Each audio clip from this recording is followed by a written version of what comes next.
Welcome to Know the Love of Christ.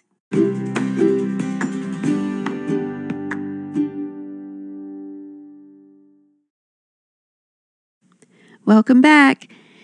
We want to thank you again for joining us. Let's recap last week's episode. Jesus left the temple for the last time and prophesied its destruction, which was Israel's pride and joy, when a disciple tried to draw his attention to its splendor and magnificence. Soon after, he goes on to the Mount of Olives with his inner circle plus Andrew, and they ask him questions about his prophecy. In this dark and scary explanation that starts and ends with warnings, Jesus encourages them. The abomination of desolation was the prophecy of the destruction of Jerusalem, not Jesus' final return, as many interpret that to be.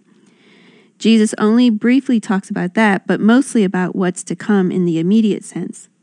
Today, we continue in the lesson that Jesus is teaching the two sets of brothers, who are Peter and Andrew, James and John. So pause here, because we're going to read chapter 13, verse 28 through, hopefully we'll get through chapter 14, verse 2 today. So pause here, read that, and then start the podcast again. All right, so let's tackle verses 28 through 31. The parallel to this study is Matthew 24, 29 through 51, and Luke 31, 25 through 37. So Jesus is still talking to his four disciples, and here in these few verses, he's teaching a parable of a fig tree. Now, this parable is the last one that Mark and Luke record. In Matthew, there are two more parables, and we're going to talk about that briefly later because I found it really interesting. So Jesus uses a fig tree to teach another lesson. Fig trees in the Middle East and Palestine were plentiful. It is the first specific tree mentioned in the Bible. Did you know that? No. After the tree of life and the tree of knowledge of good and evil. It's Genesis 7 when Adam and Eve sowed fig leaves. True. I know. So surprised to see that. And I thought it was neat because the last fig tree lesson was when the tree withered, remember? And Jesus taught about faith. So now he's saying there's a time, there's order, there are expectations. So just like summer's coming when you see the fig tree sprout leaves, that things will happen. And they're going to happen just like he said it was going to happen. Because Jesus has not returned, I think we touched on this briefly last episode, after he didn't return after the abomination of desolation, we know that he wasn't talking about that. Like, we have the Bible and history to know that that's what he wasn't talking about. Right. And I mean, we look at this passage and a lot of people get really confused. And I mean, even personally, I find it somewhat confusing, which we're not in verses 24 through 27. We kind of touched on those last episode. And that's where it's talking about the coming of the Son of Man. I think that's the heading in my Bible. Yeah. But the thing is, it links back up contextually to the passage in front of it. So that isn't talking about Jesus' second coming. But the language there is very reminiscent of like Daniel 7 and Isaiah 13, Ezekiel 32, I think verses 7 and 8 there. And I found it kind of funny in Isaiah 34, verse 4. All the host of heaven shall rot away, and the skies roll up like a scroll. All their hosts shall fall as leaves fall from the vine, like leaves falling from the fig tree. Yeah, and so all that is apocalyptic literature, and it's talking about judgment on nations between all of those. And so here we're going back and forth in this context, because if you jump over to one of the other accounts, the one in Matthew, I believe it is, the disciples there ask specifically about the two different events. Right. The end of the age and Jesus is coming, and they're separated distinctly there. In Mark here, we don't see that where they're asking him, but we do know that was part of, and we know that each one recorded things a little differently. But what stood out here is the contrast between verses 28 through 31, which are all talking about the judgment that's coming to Jerusalem. And then 32 through 37 is talking about Jesus' second coming. And he's using the lesson of the fig tree here, which is an example of nature. And it's something that's very obvious to us. Like you said, it's like the seasons. And we think it like right now we're in fall and everywhere. But Florida, the leaves are changing. And when you see the beautiful colors, you know you're in a different season, because it's a season of the trees going, they're preparing for the winter. You know, they need to keep their nutrients to stay alive. And I'm not going to go into all that because I'm not the plant person. That's you, not me. But we know that that's a sign of a change of a season. But that next passage, 32 through 37, though there are no obvious signs there. And that's what he's contrasting that. Like, I've spelled it out for you. I just gave you all this information so you'll know. But the second coming, that is not so obvious. There's nothing being spelled out for anybody. Jesus himself does not know. It's not easily observed like this will be. And so that kind of gives us a clue there as well. But I think back, I don't know, I guess another connection I noticed, which was Mark 11, 12 through 14, where he'd already mentioned the fig tree. And the reason he cursed that fig tree, like he saw it and it looked like there would be fruit. He saw it, and because the season for figs, which we talked about this in a previous episode, the leaves would pop out on the branches and it would be almost like a faux, like a pre-harvest kind of a deal. But he cursed it because it wasn't as it should have been. It was fake, and Jesus doesn't like that. He wants you to be, genuine and true in who you actually are. Not that a fig tree can be hypocritical, right. A poser. But it's kind of a personification of that. And so here, we look at this judgment, and I think back to that fig tree, and this judgment that he's talking about in this short passage here is a judgment that could have been avoided very easily had people chosen to be righteous instead of wicked. But the second judgment that's coming, it's almost, I don't know if neutral is the right word, but it's something we can't avoid at the end of time. Like there will be judgment for all. It's not a judgment on wickedness. It's a judgment on all of mankind, and it won't be avoided. And we'll eventually go into verses 32 through 37, I'm assuming, and talk about staying awake and keeping awake and what that looks like. And faithfulness there. So I'll stop here. My opinion is that, and it's strictly just my opinion, is that he wanted them, and like he does with us today, to be aware of, one, the warning of 70 AD, and to be ready, but most of all to have faith in his hope, and two, not to be presumptuous in calculating his return. Like, because what does that do? Exactly. It just is basically makes us idle in doing his work, And, and those in 1 Thessalonians 5, I think it's 5, were condemned for it. Mm-hmm. And that's where we get that passage, if a man will not work, neither shall he eat. Yeah. And it was because the Christians there were just like, all right, well, he's coming back soon. Why work? Like, I'm going to just live it up. Yep. And we're told not to do that. So. Yep. The whole point of this chapter in the parable was basically to warn his elect of the bad things that will happen. And here, the immediate sense is the destruction of Jerusalem, but that we have faith in his salvation, All right, so moving on. Verses 32 through 37. These verses, 32 and 33 especially, it was Jesus warning to be ready because he doesn't even know when he will return. This doesn't mean that like Jesus is out of the Godhead loop or something, Peter is here, and if you remember in 2 Peter 3, 1 through 9, Peter reminds the church that God doesn't want anyone to perish at the judgment, but wants everyone to repent. So our timeline is not God's timeline, as he says in verse 8. Peter ended his first epistle encouraging Christians to be diligent because the devil seeks whom he can devour. In the second epistle, he ends saying to be diligent to be found in peace without spot or blameless. So Jesus doesn't know because he wants everyone to repent. So it's going to come to a point where that's enough. Enough's enough. I don't know when that time will be because I really want everyone to repent. So when I guess you could say his patience runs out.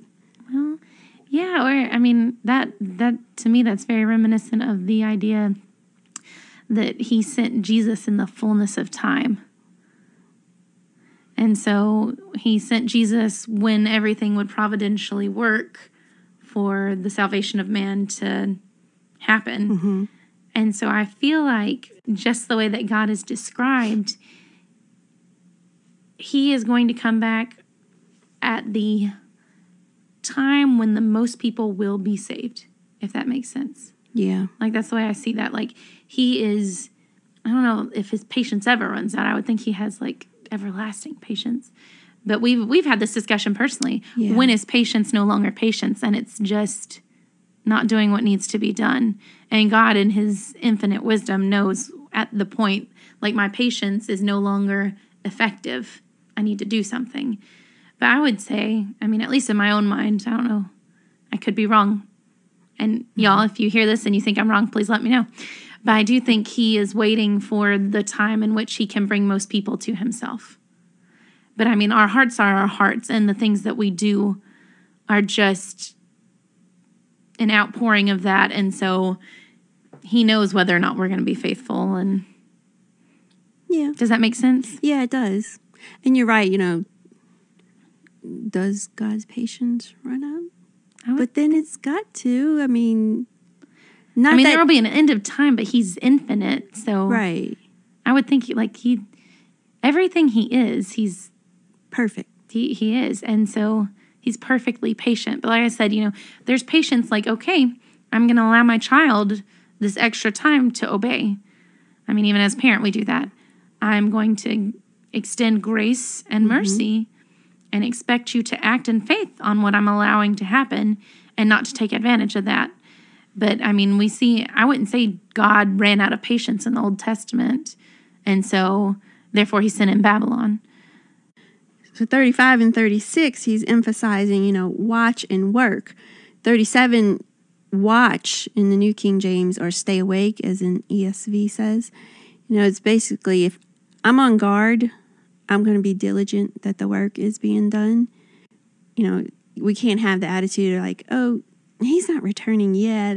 I'll just work later, or I'll just, it's postpone your obedience. Yeah, to a better time. Yeah. So in Matthew's account, he teaches two additional parables. The parable of the wise and foolish virgins, which teaches the same, but adds a lesson of preparedness. And he also teaches the parable of the talents, which is that we are supposed to use our abilities, our talents for the Lord. Because if you notice back in Mark 13:37, he ends this whole time on the Mount of Olives with two sets of brothers. And what I say to you, I say to all, watch. So the main thing here is not so much that he's coming, or that he is coming, but he expects us to be busy working for him, because like with the fig tree, it's going to happen. It's going to happen, and you just don't know when. Jesus doesn't even know when. So we have to be busy working. And by the way, New King James says watch. ESV says stay awake, which I like better. Yeah, and that word there in the Greek means to be on guard. If you take it metaphorically, to be attentive or vigilant, to be watchful, like it says. So, I mean, all those words kind of culminate. And some things get lost in translation when you move from one language to the next. And so they have whole words that we have to use several to explain. And then they have words that kind of take on different tones in the context. But that idea, I think, does translate here. It's not lost. And that's there is an expectation on us as Christians to Because he has expectations. to be vigilant and alert, that we're not to be lazy, but we're not to be, like you said, the whole emphasis isn't on looking for when he's coming, because someone that is vigilant and alert and awake isn't going to be doing that. They're going to be focusing on the task at hand, because Jesus left us with a task, and it wasn't watch for my coming. It was do what I tell you, do what I've taught you, because at some point I'm coming back and you won't have any warning, and don't put it off, But I was planning to bring up Matthew as well, because it goes further into it, and it just kind of emphasized this whole stay ready so you don't have to get ready. And that's really the driving idea behind the parable of the wise and foolish virgins, or the 10 virgins, however, it puts it. But it's so funny, because we're about to go in the next chapter into the Passover, and then into his praying in Gethsemane in chapter 14. And you notice here throughout this context, verse 33 says keep awake in the ESV, and verses 34, 35, and 37 all say stay awake. And what does he say to his disciples? He gets so disappointed with them. Not stay awake 1 hour. Yeah. And he just told them that, which of course it's more people in this group in the second time. But that was his inner circle. And I wonder if they thought back to that, later, like, like, ouch. No. But, it's funny too, because here he's talking about the 4 different, it was in verses 35, and I think it's just 35 actually. It says, stay awake because you don't know when the master of the house will come, in the evening, at midnight, or when the rooster crows, or in the morning. Those were the 4 Roman divisions of the nighttime. And the rooster crowing was something that might have happened during that third watch, even though we typically think of it, even back then they thought of it kind of like an alarm clock of sorts. But even then the rooster would crow during that third watch. But we're also going to come up on the rooster crowing with right. Peter. And I don't know that it's necessarily a foreshadowing here, but I mean, you just start connecting the dots and you're like, oh no. Wow. And so right here, typically, I don't know that, I want to say what I read in the Bible background commentary said that they didn't necessarily say the rooster crowing as that specific watch, but here he does. And I just wonder if there's like some weight there behind it. I don't know. No, and then Les coming suddenly, he finds you sleeping. Yes. Yeah, like they were in the garden, which we're about to see. Spoiler alert. We're going to get there soon. Yeah, that's going to be some tough verses, tough chapters. All right. Well, let's continue on the last 2 verses, which actually is the first 2 verses of 14. He says, after 2 days it was the Passover and the Feast of Unleavened Bread, and the chief priests and the scribes sought how they might take him by trickery and put him to death. But they said, not during the feast, lest there be an uproar of the people. Back in Exodus 12, 5 through 14, details the Passover. And it's when the Israelites were still in Egypt, but they were getting ready to leave. God was getting ready to bring them out of Egypt, out of slavery, into the Promised Land. They were supposed to sacrifice an unspotted, unblemished lamb, male lamb of the first year. They were supposed to get a lamb from the 10th day to the 14th day and then kill it at twilight. They were supposed to take the blood and put it on the doorpost and the lintel of the house that they were going to have the Passover meal. They were supposed to eat the flesh that night. It had to be roasted with fire. It couldn't be boiled or it couldn't have been raw. And they were supposed to eat it with unleavened bread, which means no yeast, and bitter herbs. They were not supposed to keep it overnight. If there were any leftovers, they had to burn it with fire. And they were supposed to eat it while wearing a belt, sandals, and their staff in their hand. So they had to be prepared. This was a sign of the judgment, because the angel of the Lord struck down the firstborn throughout all of Egypt who did not have the blood on the doorposts. This was a sign for them and a sign for the Lord to pass over this house. So that's why it was called Passover. Whoever was inside the house, they had the blood on it, they were safe, they were delivered out of slavery. So it was a memorial for the Israelites, the Hebrews, the Jews, to keep through generations. They were to keep it forever, from that point on until they were told not to anymore. The Feast of the Unleavened Bread continues on in those verses. I think it's 15 through 18. They were supposed to eat unleavened bread, which is, like I said, bread without yeast, for 7 days from the Passover. So that's the 14th day to the 21st day of the month, which was the first month of the Jewish calendar. That became the first month, which was called Abib. A-B-I-B.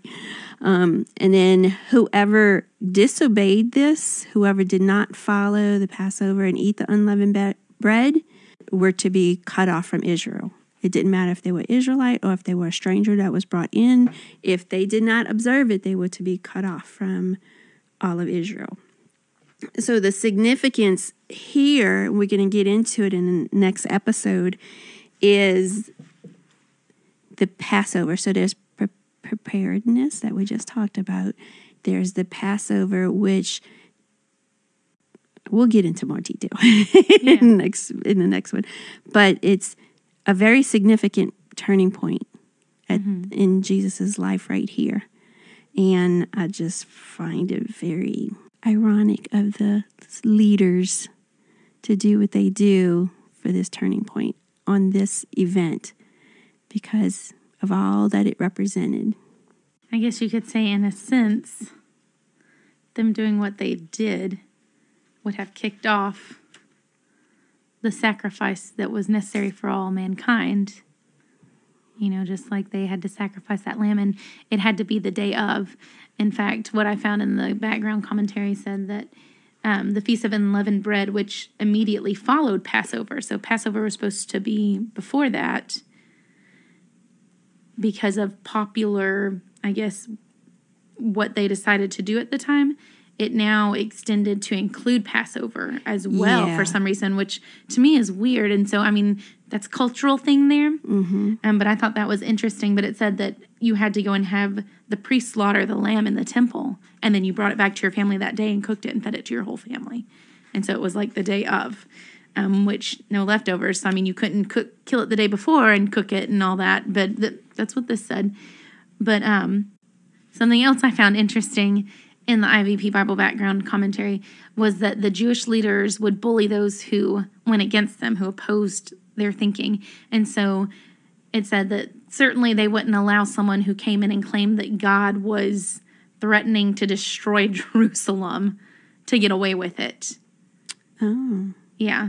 I think their wording was that God had directed him to attack their temple cult or threatened impending judgment on its unwatchful servants. So therefore, we shall kill him. Yeah, which, I mean, we know this is all providence of God, and it had to happen. But it is very interesting that at this culminating point, that this is when it turned, right at the Passover and the Feast of Unleavened Bread, and, to arrest him by stealth and kill him because they were afraid of the people. And something else I found in that commentary talked about how Josephus had recorded on one occasion, either was it decades before or after, several decades after the events of this verse, it says 30,000 people were crushed or trampled, and that riots were known to occur because all these people were flooding into Jerusalem for the Passover feast. And so it wasn't just like, oh, they're kind of scared. Like, this was a legitimate fear that they had because riots would break out during this time. They had all these extra people in, and emotions were charged. I mean, these people are very religious and have very strong beliefs, and that goes in the face of what, Rome and any secular power would be doing. But it said that the Roman governor came from Caesarea to be on hand in case of trouble. Yeah, and so the danger of arresting Jesus reflects that concern from the temple leadership. And like you said, like an urgency, but also the fact that they had those Roman officials in would benefit their cause. That isn't, like, that's my mind thinking that. That's not from the IVP or anything. But I mean, if they had more people there, they would have had more people to garner in their mind, which we know how it went with Pilate. and how they really had to press hard to get what they wanted. All fun stuff. Interesting side notes. All right. Well, that leads us to our question. Very Where do important you question. find the love of Christ? So many places. I'm going to say that I just see it in the second coming, that God hasn't left us without hope. It's very easy when times are frustrating and trying to look forward to the second coming. And the challenge, at least for me, is to look forward to it all the time, even when things are good.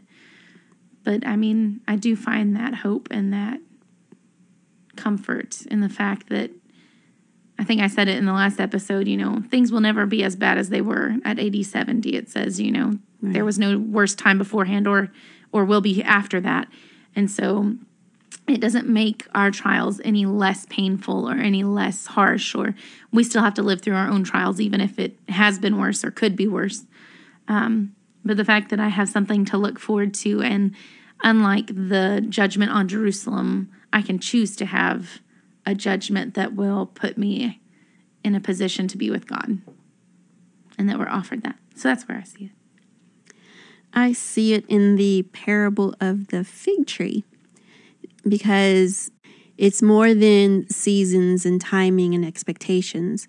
To me, he's saying in all of the summers, all of the seasons of life, I'm there to protect you and save you.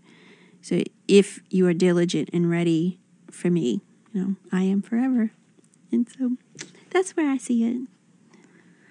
All right. Well, we are so grateful that you joined us again today. If you have any questions or any comments, or you want to answer any questions that we asked you to answer, please feel free to reach out to us at that email that we mentioned, on any social media platforms that you follow us on. Of course, we'd love to study with you or connect you to someone local if you're not near us. As always, we hope you'll seek to know the love of Christ in your own life. Until next time. You can reach out to us on Facebook or Instagram. We would love to hear from you. And be sure to click like and share this episode with family and friends. In doing so, you're sharing the love of Christ.